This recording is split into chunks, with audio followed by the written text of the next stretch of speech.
Víctor Antonio Mengíbar Alvarado fue condenado a 32 años de cárcel por actos indebidos contra una adolescente. El sujeto la intimidó usando la situación laboral de su madre para guardar silencio. Como resultado de esos hechos, la menor quedó embarazada. Todo ocurrió entre 2022 y 2023 en Chalatenango Centro. En más noticias recientes que están sucediendo ahora y que mañana aún saldrán en las noticias, pero que nos encargamos que tú estés informado en su debido momento. Gracias a la transmisión de este canal Tendencia Mundial, recuerda suscribirte para que estés bien informado y comparte esta noticia.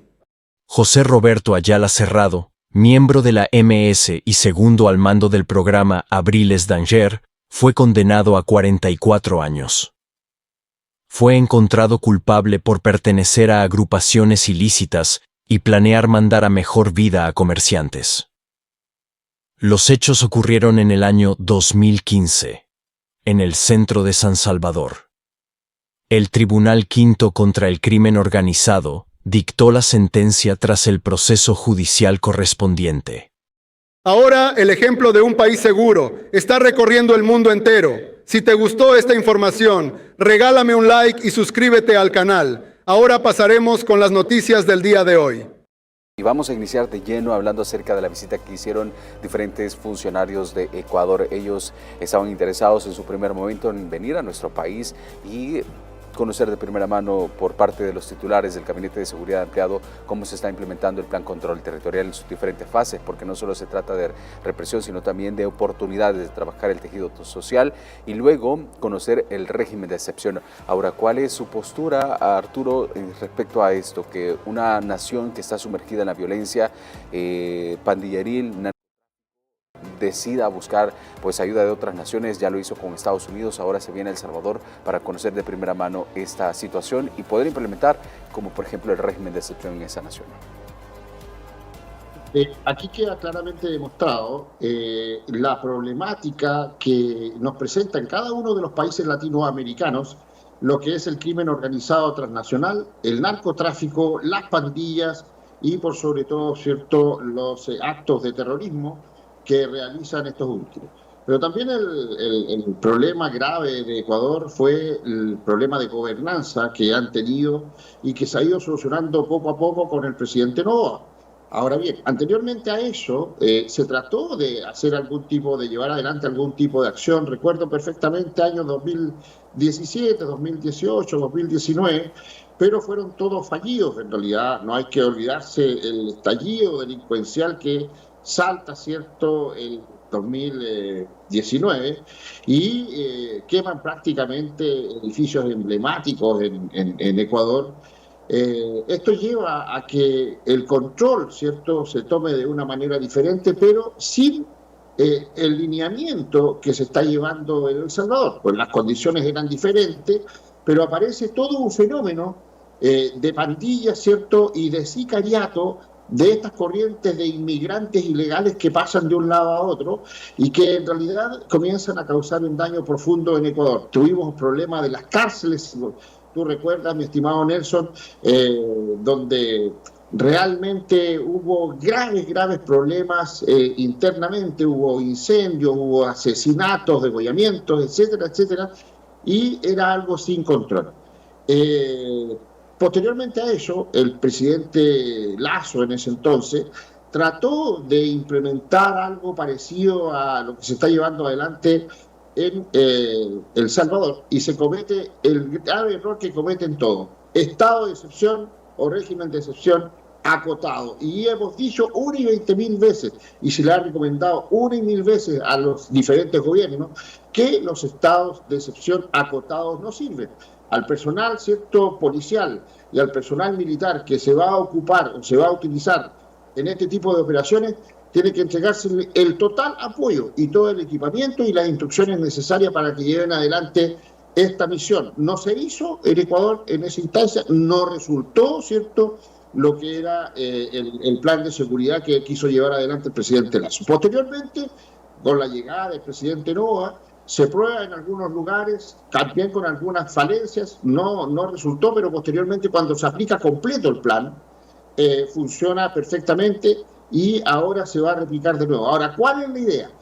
La idea es que políticos de aquellos países que estén interesados en cómo se lleva adelante el plan de seguridad y control territorial en El Salvador tienen que ir a conocer la esencia misma, porque teóricamente se puede entender, pero prácticamente tienen que visualizarlo en terreno y cómo se va llevando adelante toda esta acción que es conducente al control total del crimen organizado, del crimen local, del crimen transnacional, del narcotráfico, como se está llevando adelante, y que vamos a hablar de eso también, y cómo se está llevando adelante, ¿cierto?, el control de pandillas y el terrorismo, y por sobre todo lo que más afecta en este momento a los países en cuestión es el problema de la apertura de fronteras. Así que en ese sentido, están por buen camino para que vayan a conocer cómo se hace y posteriormente se aplique, y ojalá se aplicara en la totalidad de cómo es el plan para que esto resulte.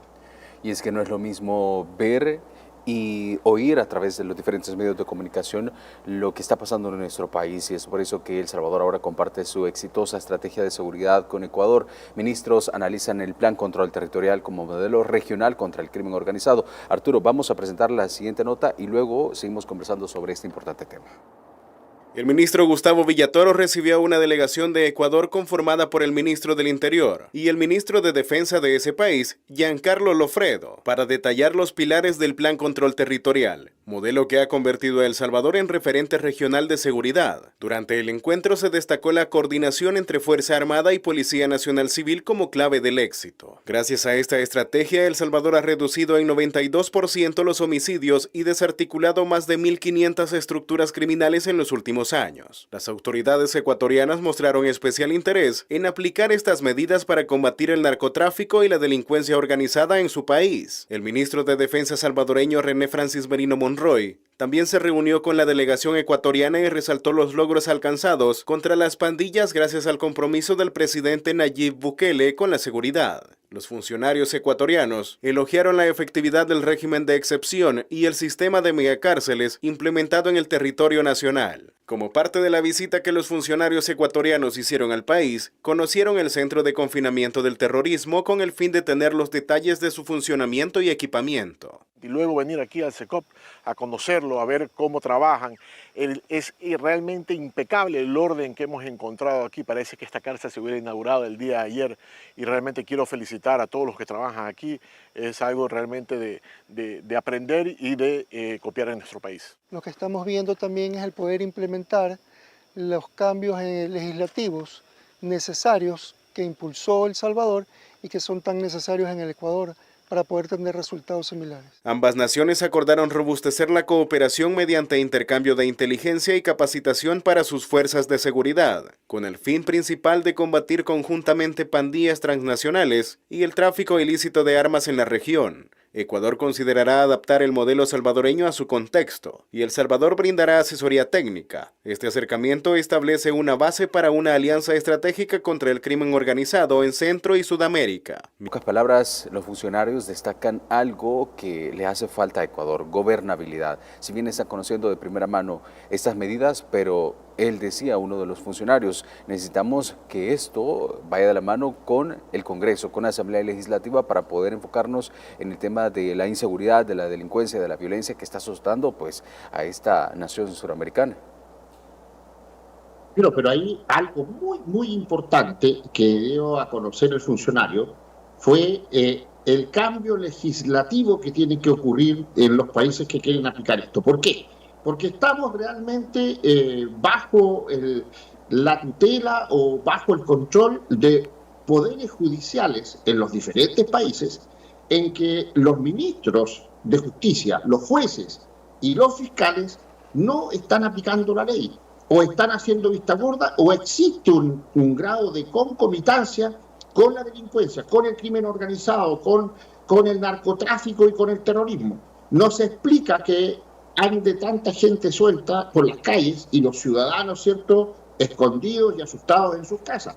Si la ley se aplicara, si el Poder Judicial realmente trabajara como tiene que trabajar, más del 50% de los problemas de delincuencia que existen en los países se terminarían. Pero esta famosa puerta giratoria que la policía realiza un trabajo, que los jueces, ¿cierto?, son tan blandos y los dejan libres al otro día a los delincuentes, es un cuento de nunca acabar, donde ha ingresado y penetrado, ¿cierto?, los narcotraficantes y el crimen organizado, donde estamos viendo sicariato prácticamente todos los días. Tenemos el mismo caso de Ecuador. Oye, candidatos a la presidencia asesinados, alcaldes asesinados, políticos asesinados por el crimen organizado. Entonces, ahí hay una falla garrafal del Poder Judicial. Y me alegro mucho, por supuesto, hemos ido siguiendo todo lo que está ocurriendo y me alegro mucho de que realmente se estén dando cuenta que la falla fundamental en prácticamente todos los países es en cómo se aplica la ley y cómo los funcionarios, ¿cierto?, del Poder Legislativo en el fondo y en el Poder Ejecutivo y en el Poder Judicial están prácticamente equivocados en su forma de proceder. Gobierno, Poder Judicial y Congreso deben estar unidos y deben estar alineados para que se lleve adelante cualquier tipo de plan y control de seguridad. Si no es así, uno va a apretar y el otro va a soltar, y eso no resulta. Por lo tanto, eso fue lo que pasó en Ecuador. Lo que vimos que pasó en Honduras. En Honduras no se pudo aplicar absolutamente nada, una por el gobierno y otra porque trataron de hacerlo, ¿cierto?, a su medida y no funciona de esa manera. Ahora, la ayuda que se le está pidiendo de una capacitación, de un intercambio de información para llevar adelante el plan de seguridad es lo correcto. Y también algo muy que se ha repetido, ¿cierto?, cuando vienen los funcionarios a El Salvador del gobierno de los Estados Unidos de Norteamérica, y ahora se repite con lo que la delegación de Ecuador, pero también lo habíamos visto anteriormente el año pasado con la visita de la ministra Patricia Bullrich. Intercambio de información de inteligencia para poder combatir al crimen organizado transnacional, al narcotráfico, tráfico de drogas, tráfico de personas y el terrorismo. Si no hay intercambio de información de inteligencia entre los estados, más se puede trabajar en conjunto y poder poner freno a este flagelo. Por lo tanto, El Salvador está haciendo la punta de lanza para llevar adelante lo que es un plan de seguridad y control territorial que va a ser, ¿cierto?, el referente a nivel internacional de cómo se deben hacer las cosas para poder controlar esta situación tan grave que afecta no solamente a Latinoamérica, afecta a Norteamérica y afecta a Europa en términos generales. Arturo, es importante también analizar cómo en este caso El Salvador pasó por toda esta situación donde llega el Ejecutivo a través del presidente Nayib Bukele, tenía una Asamblea Legislativa opositora a todo, no tenía el respaldo para poder aprobar un régimen de excepción, las muertes seguían y esto mismo está pasando en Ecuador. Estamos conversando con Arturo Grandón, analista de inteligencia, seguridad y antiterrorismo. Estamos hablando específicamente sobre la llegada de funcionarios de Ecuador que están interesados en conocer el modelo Bukele, pero antes de la pausa sí la invitación para que se haga pendiente de nosotros porque vamos a analizar el tema de por qué no se pronuncian los diferentes organismos internacionales que están pendientes de los derechos humanos en Ecuador, donde en los primeros meses de ese 2025 contabilizan más de 2.300 homicidios. En un intento por solventar esta situación, es ahí el trabajo que hacen los funcionarios de ir a conocer primero cómo se están implementando estas políticas que son muy cuestionadas a nivel internacional, pero que han dado resultados irrefutables. El Salvador está a punto de alcanzar 900 días sin asesinatos. Un contraste totalmente diferente con lo que se vive en Ecuador. Arturo. Sí, los organismos de derechos humanos, tanto las instituciones, ¿cierto?, de las Naciones Unidas como aquellas ONG que tienen algún tipo de injerencia y que se inmiscuyen en políticas internas de los países, están sin pronunciarse en Ecuador porque estos se alimentan de eso. Mientras más caos exista en un país, mientras más crímenes, mientras más violencia exista en un país, ellos reciben más dinero porque sacan fotografías, graban, ¿cierto?, hacen informes de la situación y se ven como los posibles salvadores o creadores de soluciones. Y no es así. Son una lacra estos organismos, y los tengo que decir y me hago responsable de lo que estoy diciendo. Los organismos de derechos humanos a nivel internacional, comandados por las Naciones Unidas y aquellas ONG que se dicen estar a favor, ¿cierto?, de los derechos del pueblo, son falsos y son unos aprovechadores que en realidad se nutren de este tipo de problemas para seguir subsistiendo. cuando tú los quitas del escenario, no pasa absolutamente nada y al contrario, los derechos humanos de las víctimas vuelven a tomar su posición y los derechos humanos acotados, es decir, que tienen que ser acotados de los delincuentes, se siguen manteniendo, pero la víctima es la que tiene que ser protegida, no el delincuente como creen estos mal llamados organismos de derechos humanos. No actúan porque si no se les termina el trabajo, no dicen absolutamente nada en contra de lo que está ocurriendo porque se les termina el trabajo. Es muy sencillo. Están siempre sobre las fuerzas policiales, están siempre sobre las fuerzas armadas para ver qué posibilidad tienen de irse a juicio, sacar dinero e irse contra los diferentes gobiernos. Ahora bien, el grave problema que hay es que estos amparan a los delincuentes, los protegen, les prestan ayuda financiera, les prestan ayuda legal y sin embargo las víctimas no tienen ningún tipo de ayuda. La idea es que los gobiernos con su aparataje judicial protejan al ciudadano, no al delincuente. Cuando tú dices, oiga, usted tiene derecho a tener un abogado, sí, pero un abogado que está en práctica, ¿ya? Donde nosotros los ciudadanos, mi estimado Nelson, no estamos pagando a ese abogado que va a defender a un delincuente, a un criminal, a un terrorista. Sí. Los abogados del Estado tienen que estar para atender y las organizaciones de ayuda a los ciudadanos para sus derechos humanos deben estar a favor del ciudadano que es víctima, no para el victimario. Entonces, por eso existe esta dicotomía de pensar que los organismos de derechos humanos están para proteger a la población. Eso es falso. Los organismos de derechos humanos, y lo hemos visto día a día en cada uno de los países donde estos personajes nefastos actúan, están para defender al narcotraficante, al criminal, al terrorista, ¿cierto? Y a las personas que están causando daño a los ciudadanos. Por lo tanto, en Ecuador no se va a solucionar mientras sigan operando estas nefastas organizaciones. Y yo les aseguro que el presidente Noboa retira, les quita la ayuda a estas organizaciones, los expulsa del país, no va a pasar absolutamente nada y va a poder trabajar como corresponde el control de la criminalidad de Ecuador. Bueno, vamos a estar pendientes de cómo va a evolucionar este tema. De hecho, ¿por qué citaba o por qué cuestionaba acerca del pronunciamiento que pueden tener las organizaciones en pro de los derechos humanos? Porque acá en El Salvador recientemente se conoció el asalto de un hondureño hacia una ciudadana salvadoreña. El presidente salió al paso y él pues establecía lo siguiente: nadie discute que este delincuente tiene derechos humanos. Claro que los tiene. Lo que me sorprende es que ninguna ONG, ni políticos, ni organismos internacionales se preocupen jamás por los derechos humanos de la mujer a la que salta, pero siempre saltan a defender los delincuentes. Pero bien, vamos a esperar cómo evoluciona el tema de seguridad en Ecuador. Tras la visita de estos funcionarios, Arturo, se conoció de que ellos le llamó mucho la atención de que no solo se está tratando del tema de represión, de capturas, de poder tener control de los territorios, sino también de la disciplina que existe en los centros penitenciarios. Y ahí destacaban el tema donde encontraron en los talleres, en los penales, mejor dicho, talleres de cocina, textil, soldaduras y la granja del centro penitenciario de espacios diseñados no solo para ocupar productivamente el tiempo de los internos, sino también para dotarlos de habilidades laborales reales que les permitan resarcir el daño que hicieron a la sociedad. Y eso se llevan los funcionarios ecuatorianos para poder replicarlo o intentar replicar en su nación.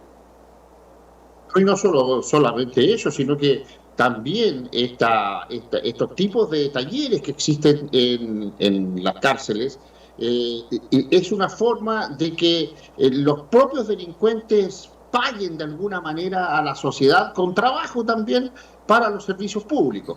O aparte de eso, que están aprendiendo muchos de ellos una profesión, ¿cierto? Un oficio, para poder sobrevivir o para poder, ¿cierto?, emprender cuando salgan de su confinamiento. Ahora bien, la situación con respecto a lo de las cárceles, con respecto a cómo se está llevando adelante, cómo se está llevando el régimen carcelario en el SECOT, que les llamó mucho la atención sobre el orden, la limpieza, el régimen de trabajo que hay internamente, es que es una cárcel. La gente no entiende.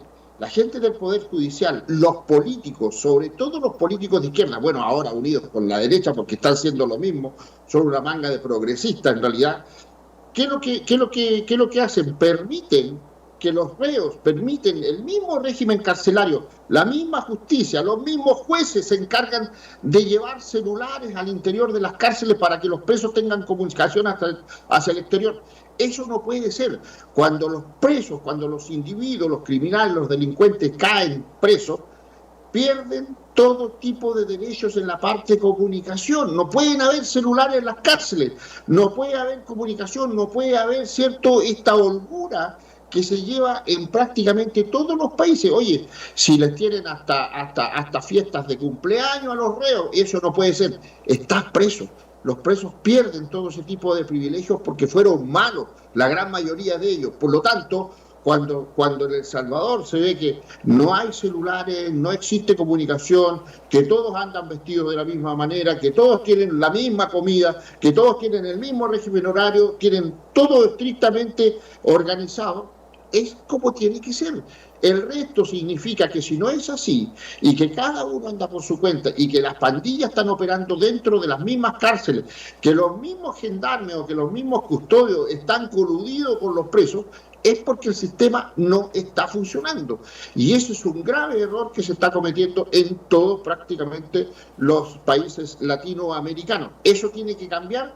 La copia de cómo se está llevando adelante llama la atención, ¿cierto?, que todos están con un corte de pelo similar, rapado. Llama la atención que todos estén vestidos de blanco. Ojalá para que vuelvan a ser angelitos. Pero el régimen tiene que ser así. La idea es que ellos se acostumbren a que existe un orden, una disciplina y que eso tiene que ser respetado. Lo que nunca respetaron tienen que comenzar a respetarlo dentro de la cárcel. Y eso es lo que se tiene que llevar las visitas para que lo puedan aplicar en sus países. Sin orden, sin disciplina, no hay respeto para nadie. Y ahí comienza todo el cambio de estos individuos que faltaron a la sociedad. Arturo, a su juicio, las cárceles salvadoreñas se han convertido en un modelo de éxito en toda la región, o en América Latina al menos. De todas maneras, porque ahora inclusive a quienes se criticaban al presidente Bukele, candidatos a presidente de la República, tanto en diferentes países, yo voy a buscar a Chile, que criticaban al presidente Bukele, que criticaban la política, la forma de cómo se iban llevando adelante los planes, criticaron al SECOT, oye, que un régimen autoritario, que falta de democracia, y ahora todos, como están en candidatura, todos quieren ser un Bukele. Oye, tal personaje es el Bukele de Colombia, tal personaje es el Bukele de Chile, tal personaje es el Bukele de Paraguay. Todos quieren ser Bukele, pero los criticaron en su momento. Criticaron el régimen carcelario, criticaron la construcción del SECOT. Ahora todos quieren hacer SECOT en sus países. Entonces se van subiendo al carro de la victoria porque están viendo que efectivamente lo que se está haciendo en El Salvador ha tenido unos resultados espectaculares y por lo tanto, como ellos también quieren meterse en esta arena política, comienzan a alabar lo que se está haciendo porque la ciudadanía en cada uno de esos países, mi estimado Nelson, cuando se hacen las encuestas le dicen, oye, ¿usted qué es lo que necesita? Seguridad. ¿Y cómo le gustaría que sea su presidente? Como el presidente Bukele. Entonces todos se suben al carro del presidente Bukele. ¿Te acuerdas, Nelson, que nosotros desde el año 2022, cuando dijimos que el efecto Bukele se iba a multiplicar, yo lo dije en una de mis primeras entrevistas, y todos, ¿cierto?, como que se reían, como que tomaban esto para la chacota. No es así, porque esto está organizado profesionalmente, esto está prácticamente, es una organización científica lo que se ha hecho en El Salvador para que esto funcione como corresponde. Por eso este modelo es tan, ¿cierto?, visualizado, por eso este modelo quiere ser replicado y copiado en todos los demás países. Si esto no es al lote, esto no es al azar, esto nació de una planificación estricta, ¿ya? Donde se estudiaron todas las causas, efectos y todas las posibles consecuencias que podía traer el aplicar un proyecto o un plan u otro. Entonces, cuando vemos que los políticos ahora cambian todo su discurso y ahora todos quieren ser Bukele, todos quieren construir un SECOT, todos van a estar contra la corrupción, es porque efectivamente el modelo Bukele está funcionando y eso es lo más importante. De hecho, recientemente en una conferencia de prensa se le cuestionaba al mandatario estadounidense Donald Trump acerca del traslado de reos hacia el SECOT y él no solo se enfocaba en el SECOT, sino que hablaba acerca de todo el sistema penitenciario de nuestro país, que es uno de los ejemplos en el cual existe un orden, una disciplina y que el control lo tiene el Estado, no como sucede en otras naciones donde llegan las autoridades a hacer requisas, encuentran teléfonos, armas de fuego, armas blancas e incluso antenas para poder comunicarse los reos hacia el exterior. Ahora bien, Arturo, en nuestro país hay un programa, el Plan Cero Ocio, es destacado en toda América. ¿Por qué? Porque los reos en fase de confianza permiten crear diferentes productos que sirven para la sociedad. Un ejemplo de ellos, en un mes pueden crear al menos 600,000 prendas, entre ellos uniformes médicos, deportivos, uniformes escolares y también uniformes militares. Sí es, bueno, y realmente es un aporte, porque eso es lo que hablábamos precedentemente. ¿Qué beneficio, qué aporte voy a hacer o va a hacer el delincuente a la sociedad? De a poco tiene que ir pagando, ¿cierto?, su deuda. Y una de esas formas es la reintegración o la integración en actividades productivas, y estas actividades productivas que realmente sirvan y que realmente lleguen a rebajar costos. Todo lo que tú estás diciendo, mi estimado Nelson, de los uniformes, que es un caso y muy interesante que se ha estado estudiando, hace que nuestras Fuerzas Armadas, nuestras policías, los estudiantes, en cualquier parte del mundo tengan una rebaja, pero sustancial, en el pago por este tipo de elementos, porque lo están haciendo los mismos presos, o sea, están contribuyendo con eso. Pero no solamente eso, en el Plan Cero Ocio del Salvador, para que la gente que no ha visto los videos, ¿cierto?, y los informes que nosotros mismos hemos puesto en nuestras redes sociales cuando lo han entregado a ustedes, donde los reos también fabrican pupitres, por ejemplo, para los colegios, para los liceos, para las universidades, porque están de alguna manera devolviéndole la mano a la sociedad por el daño que hicieron. Están haciendo bancos, están haciendo sillas, están trabajando, por ejemplo, en lo que es la mantención. Los que son mecánicos tienen conocimiento de mecánica en la mantención de los vehículos públicos, de los vehículos del Estado, sean estas ambulancias, carros policiales, etcétera, etcétera, equipos de la misma municipalidad. Ahora bien, también trabajan no solamente en mecánica, también trabajan en desabolladura, pintura. Entonces son costos que rebaja el Estado y que en realidad van a servir, ¿cierto?, para los próximos proyectos, para los mismos proyectos educacionales, de alimentación, de salud, para los niños. Entonces todo esto trae una consecuencia positiva. El Plan Cero Ocio, que también lo estuvieron viendo los políticos que visitan a El Salvador, también es una idea que se puede aplicar, pero perfectamente en cualquier país. Pero ¿sabe cuál es la fórmula mágica para todo esto? Sí. Es que tiene que existir voluntad del mandatario y voluntad de quienes trabajan en el gobierno y en las diferentes instancias del gobierno para que se puedan llevar adelante estos planes. Si no existe la voluntad del presidente de la República, si no existe, ¿cierto?, el trabajo mancomunado con todas las instituciones, esto no resulta. Aquí tienen que estar todos alineados por un plan país, no por un plan político de un partido determinado, ¿cierto?, y que quiere avanzar en algunos proyectos que le convienen a ellos.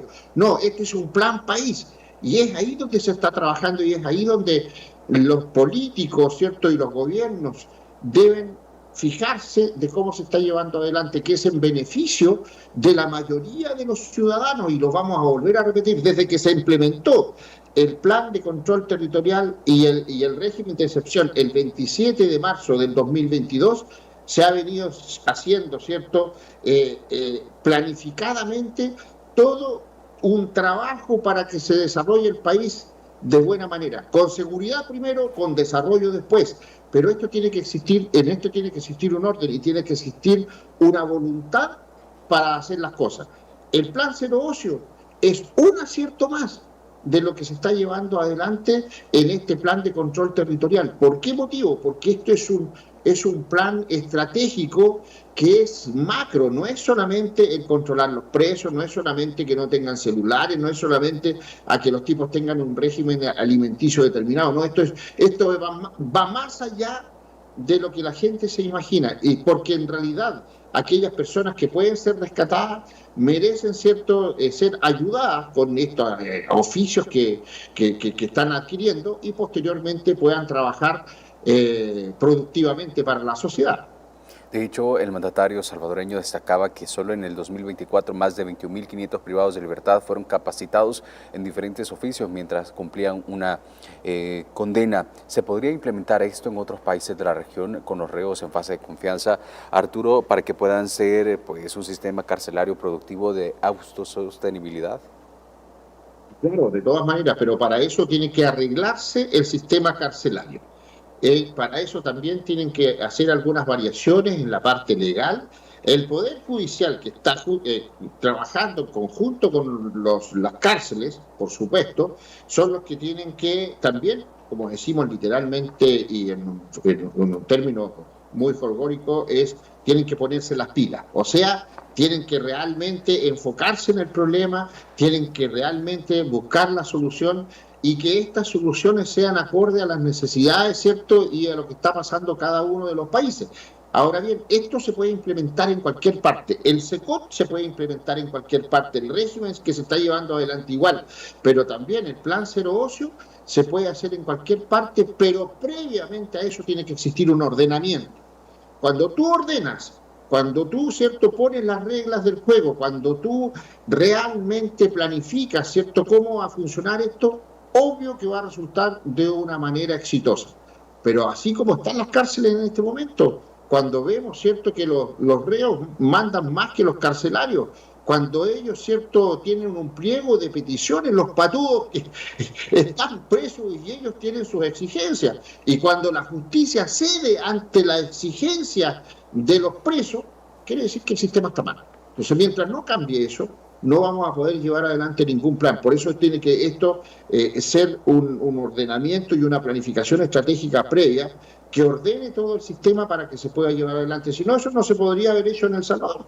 Entonces, como existe un orden, como existe una disciplina, como existe un direccionamiento como corresponde, podemos hacer o se puede hacer cualquier cosa. Discúlpame que yo me involucre y digo podemos como si yo estuviera participando, es porque no estoy tan imbuido en cómo se está llevando adelante todo esto que está pasando en El Salvador, que uno se siente parte de los avances, porque ha visto cómo nace, ha visto cómo era, cómo comienza a operar y cómo sigue funcionando ahora y cómo El Salvador está teniendo un desarrollo espectacular.